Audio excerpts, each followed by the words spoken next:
Hello students, how are y'all doing today? I hope everything's going well. This week's lecture is going to be on the executive branch.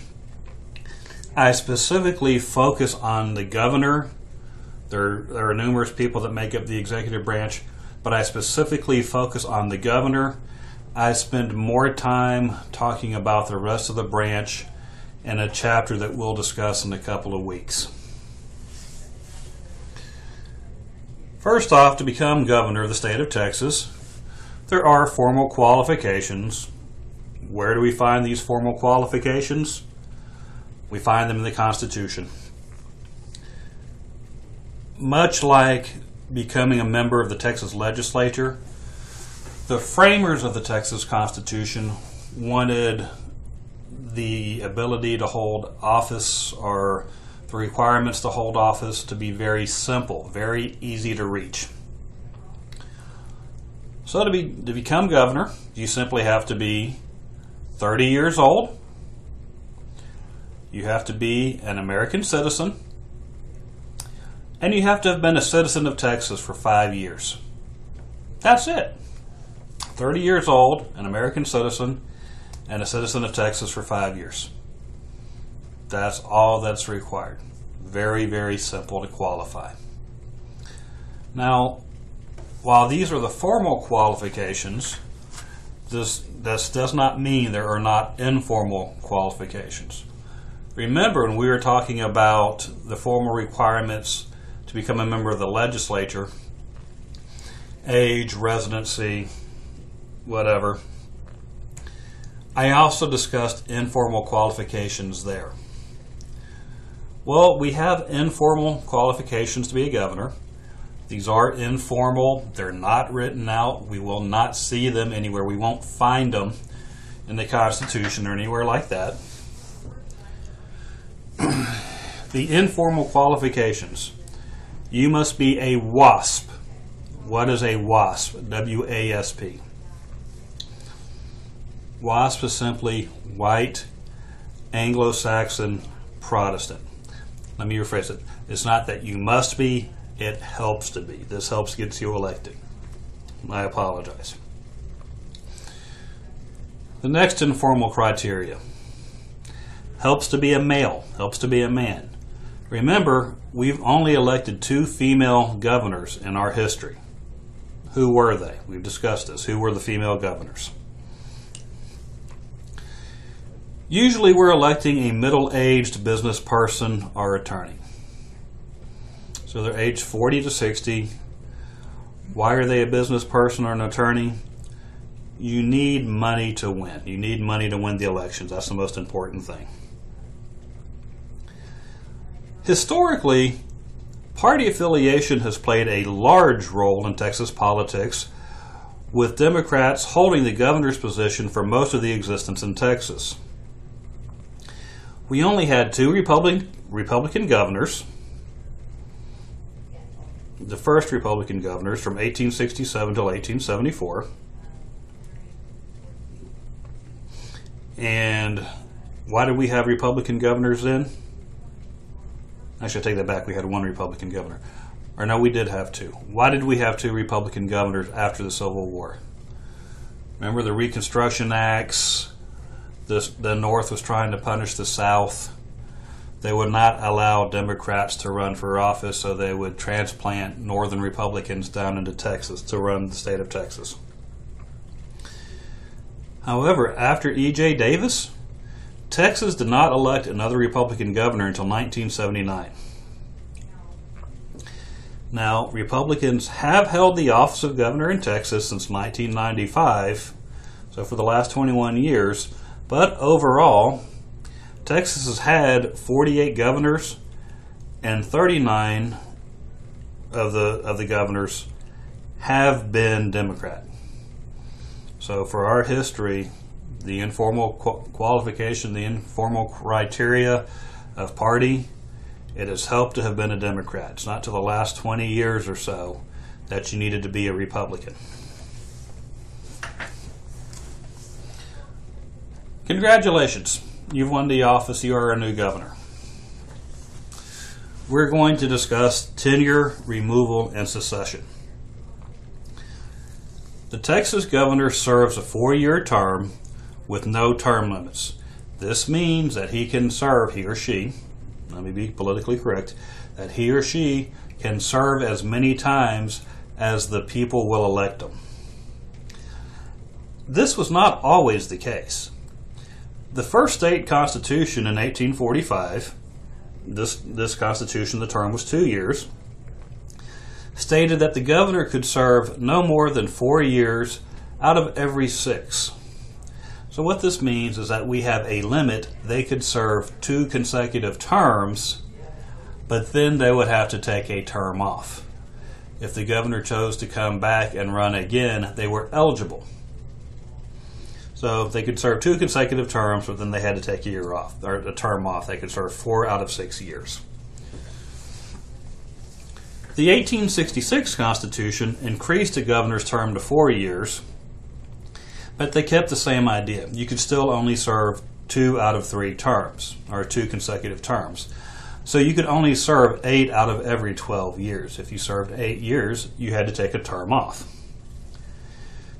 The Constitution of 1869 removed term limits. The Constitution of 1876 shortened the term back to 2 years, but in 1972, Texans passed an amendment that increased the term back to 4 years. So that's their tenure. 4-year terms, unlimited amount of time, unlimited number of terms. Removal. How do you leave office in the middle of your term? I'm not talking about you're voted out of office, you lost the election. How do you leave office otherwise? Well, there's 3 options.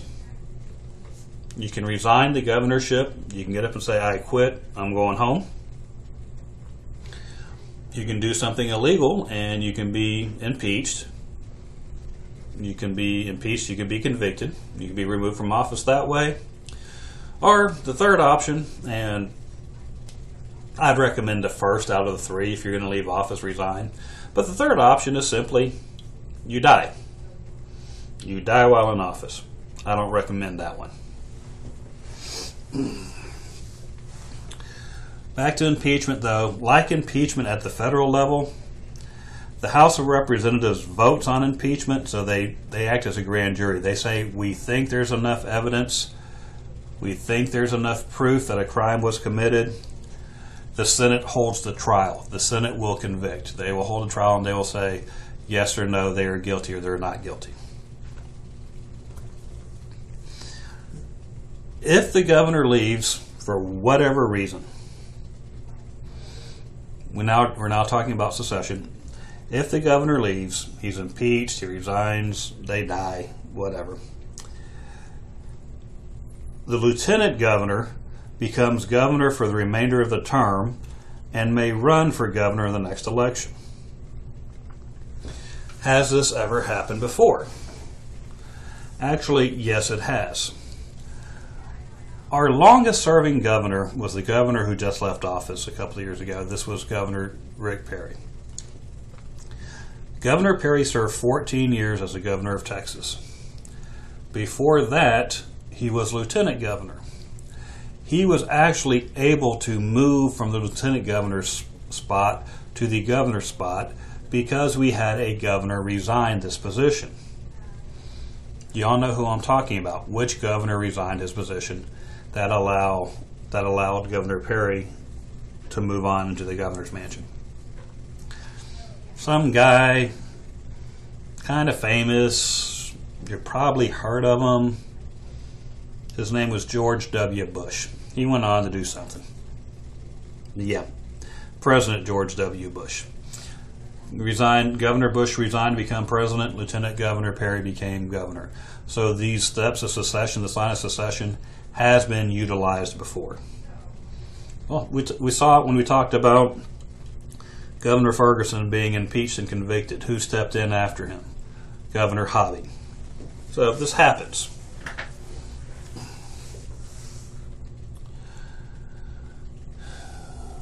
Being governor is a job.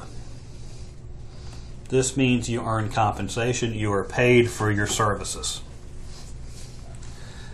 Let me ask y'all a question. What time frame are you governor in? What I mean by this, is this an 8-hour-a-day job, 10-hour-a-day job, 4-hour-a-day job? How many days a week?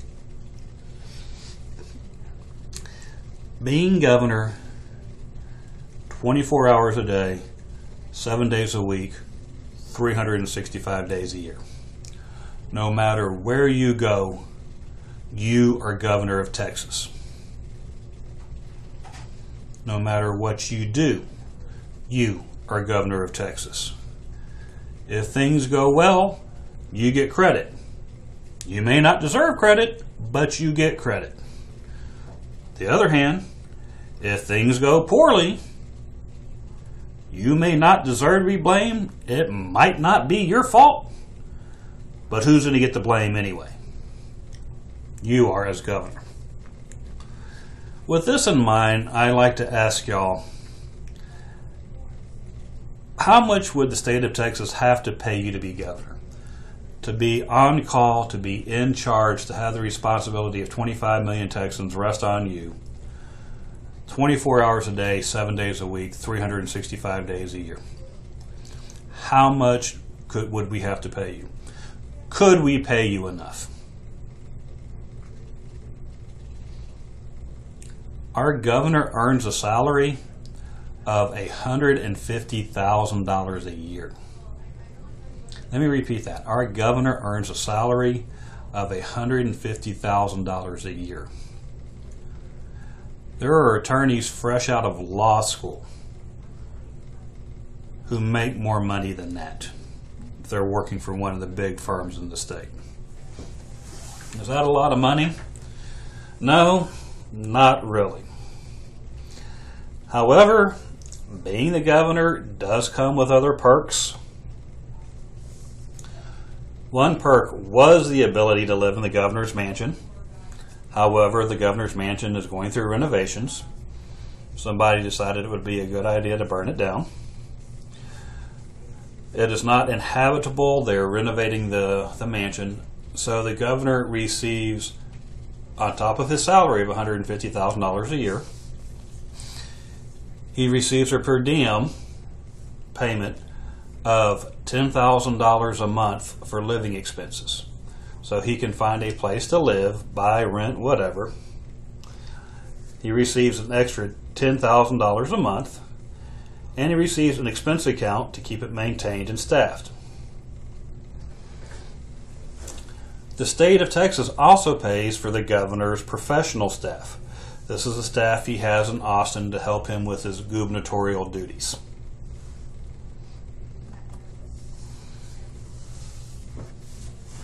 Why would a professional staff be so important to the governor?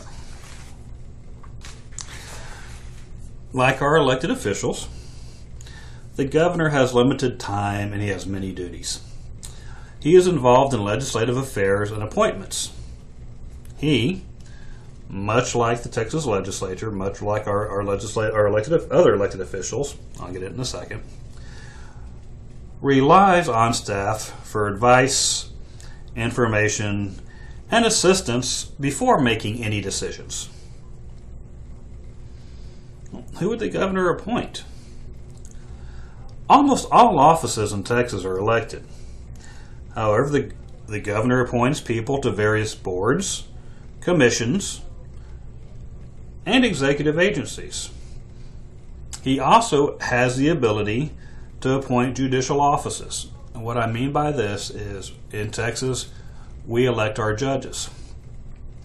If, for whatever reason, the judge does not finish up their term, they resign, they're impeached, they die, whatever reason. The governor has the appointment power of appointing a judge, appointing a person, putting him on that bench to fulfill the remainder of the judge's term. So the governor, once again, can appoint various boards, commissions, agencies, and also judicial benches.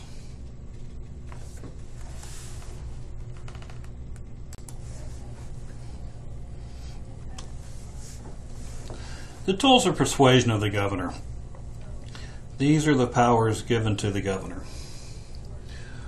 First thing we're going to discuss is formal powers, the legal powers. Formal powers are simply powers that are granted to the governor by law.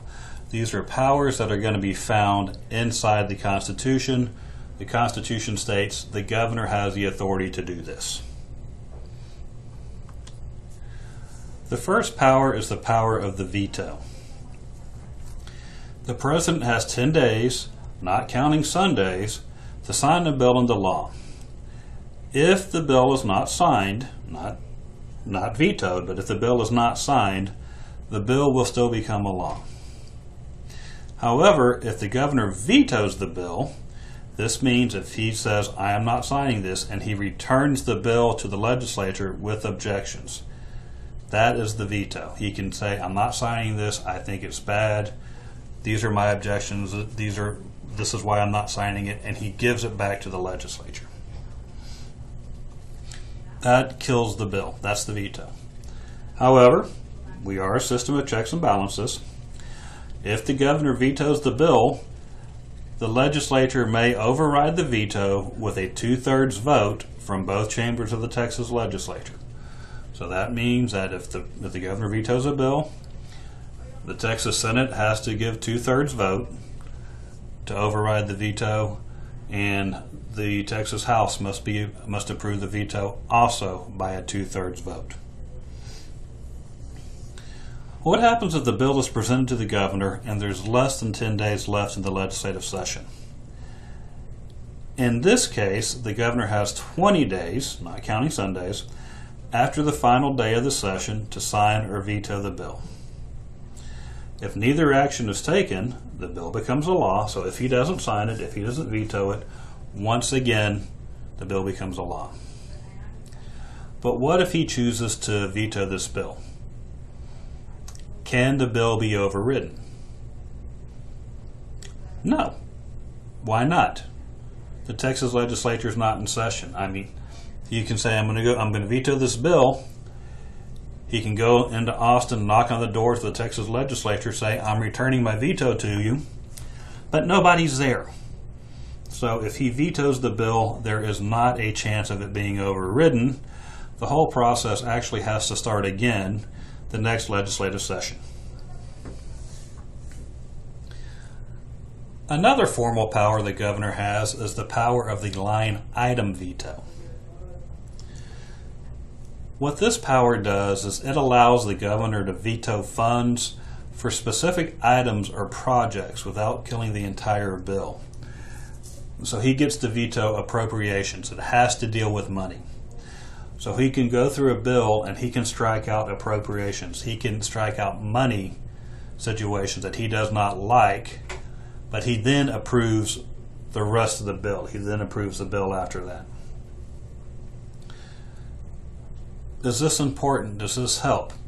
Yes, this actually helps pass legislation because then only the portions that have been line item vetoed are struck out of the bill. The rest of the bill still becomes law. So the whole thing doesn't have to go back. Can the legislature override a line item veto? Yes, they can. Same way. 2/3 vote from the House, 2/3 vote from the Senate. The line item veto is being has been overridden.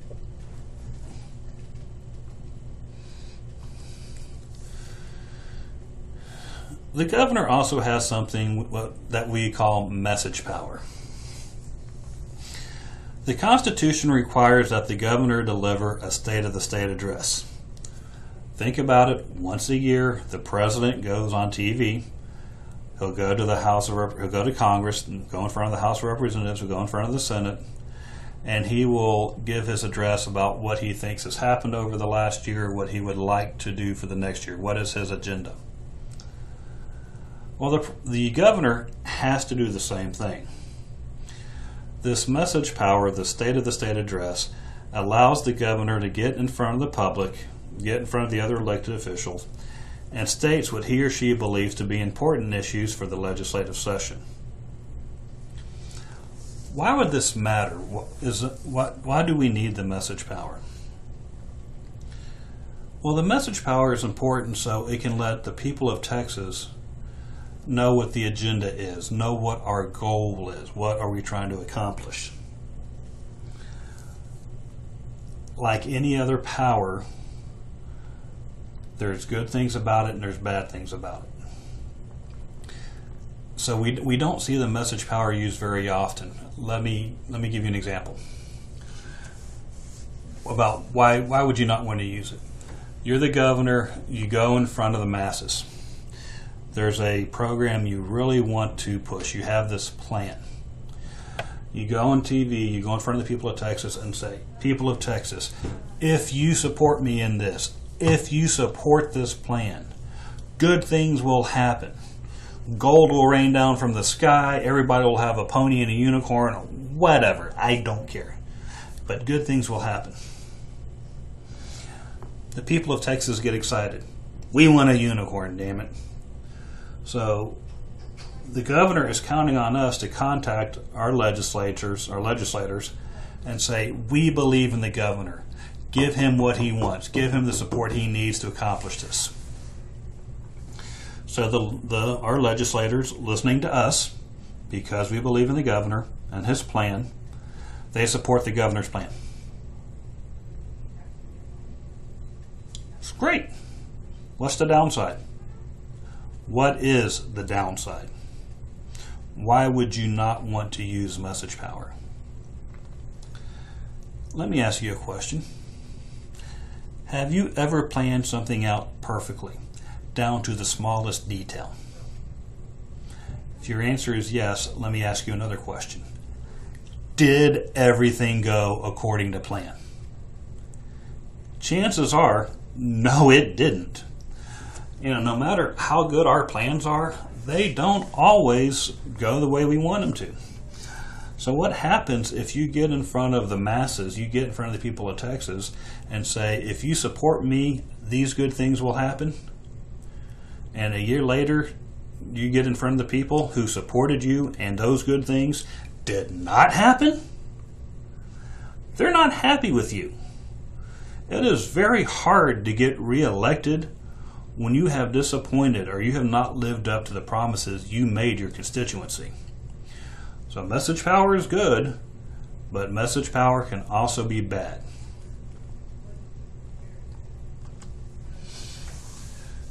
The last tool of persuasion, the last formal power, is the governor, along with the legislature, can appoint a blue ribbon commission, or these fact-finding commissions.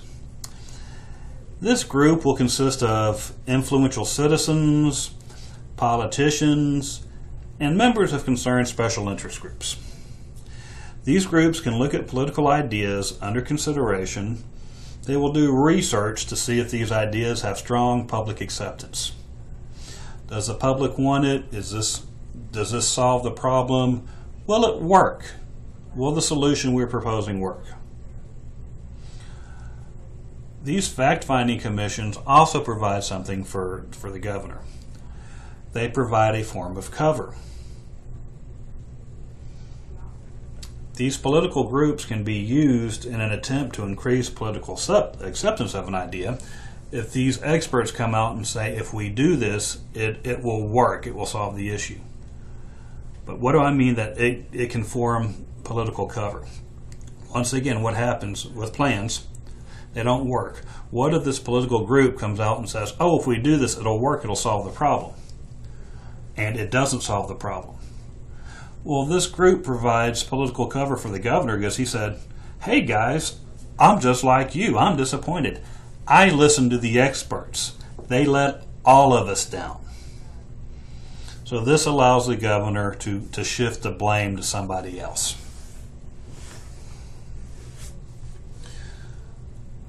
These are all the formal powers. So we're going to continue with the persuasion powers, the tools of persuasion. But now we're going to go to the informal powers. Where do we find these informal powers?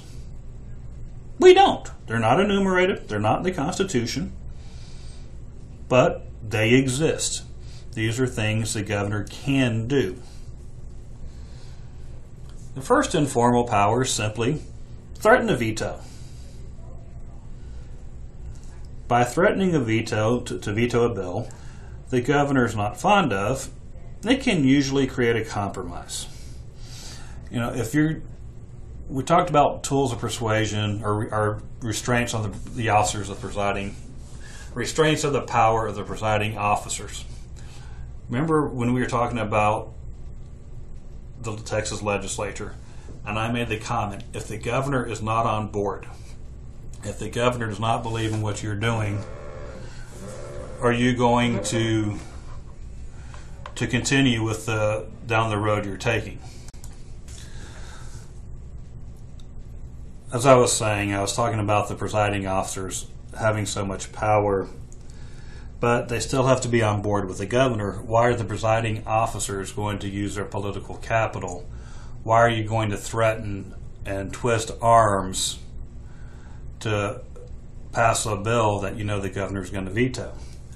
Well, this happens with the threat of a veto. If the governor says, presiding officers, I don't like this bill, or else I want to see this added to the bill. Why are the presiding officers going to put this through, push this bill through, if they know you're going to veto it? So just by threatening a veto, you actually start the process of compromising beforehand.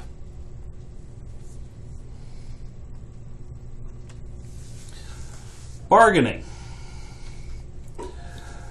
Bargaining can be used during the legislative session, but there is also something called pre-session bargaining that this takes place. What happens is that the governor and the legislative leaders get together before the legislative period starts, before the legislative session starts, and they can discuss their goals, their ideals, what they want to accomplish. So you have all this compromise taking place before the legislative session starts. Why is this important? Why does bargaining help?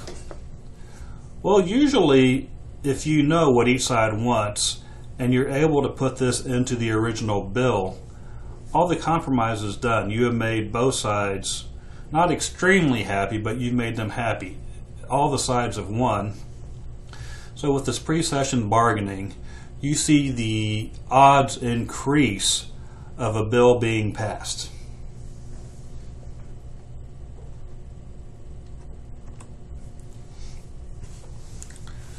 The last informal power is a special session. Now, special sessions can actually fall under both formal and informal powers. It is formal in the sense that if there has not been a subject addressed to the satisfaction of the governor, he or she may call a special session. These special sessions will last no more than 30 days, and the only legislative agenda, the only laws they can consider, are what laws the governor says they must consider. So if he's going to call a special session to address a transportation issue, to address abortion, immigration, these are the only legislative issues that the legislature can address. Now, they can still do their normal day-to-day work. If they're going to confirm a judge, if they're going to confirm somebody appointed, the Senate's going to do this. The Senate's going to confirm an appointment. They can still do this because this is normal work. But as far as law and bill and legislation, the governor gets to set the tone. The governor gets to dictate what is going to be discussed in the special session. Now that's for the formal. He's the only one who can call it, he or she. However, it is also informal because, once again, it is a threat. People, our legislators don't want to go back to Austin. They want to be at home at their real jobs making their money. So if the governor comes up and says, if you don't get this done, I'm going to call a special session and get you back to Austin so you can finish your work, we see this serve as an incentive for the legislature to go ahead and accomplish what the governor wants, what he wants to see them finish.